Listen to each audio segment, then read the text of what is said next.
ताज़ा तरीन वीडियोस के लिए हमारा चैनल सब्सक्राइब करके बेल आइकॉन प्रेस करें ताकि आपको मिले हर अपडेट सबसे पहले।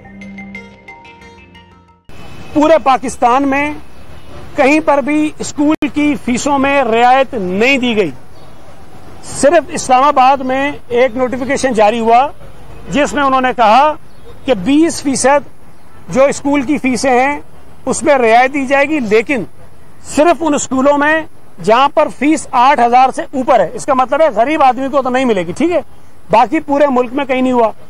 पिछले साल जो रियायत दी गई थी पूरे मुल्क में, उसकी वजह यह थी कि पिछले बरस कोविड की वजह से मुकम्मल तौर पर लॉकडाउन था, कारोबार बंद था और कोई बिजनेस नहीं हो रहा था।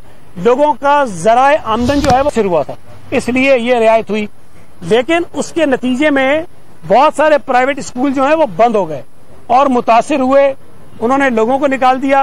तो जब आप ये कहते हैं कि जी वालिदैन के ऊपर दबाव है, बिल्कुल मैं इस बात को मानता हूं कि एक बर्डन उनके ऊपर है, लेकिन हमें ये भी देखना है कि हम कोई ऐसा काम ना करें जिससे प्राइवेट स्कूल जो हैं वो बंद होना शुरू हो जाएं। प्राइवेट स्कूल इस मुल्क में तालीम की फराहमी में एक अपना किरदार अदा करते हैं। अगर स्कूल्स बंद हो जाएंगे, उन स्कूलों को दोबारा रीओपन करना बहुत मुश्किल हो जाएगा। और अगर स्कूल रीओपन नहीं होंगे तो हमारे बच्चे जो आउट ऑफ स्कूल हैं, जो अच्छा खासा नंबर है मुल्क में, उसमें इजाफा होगा।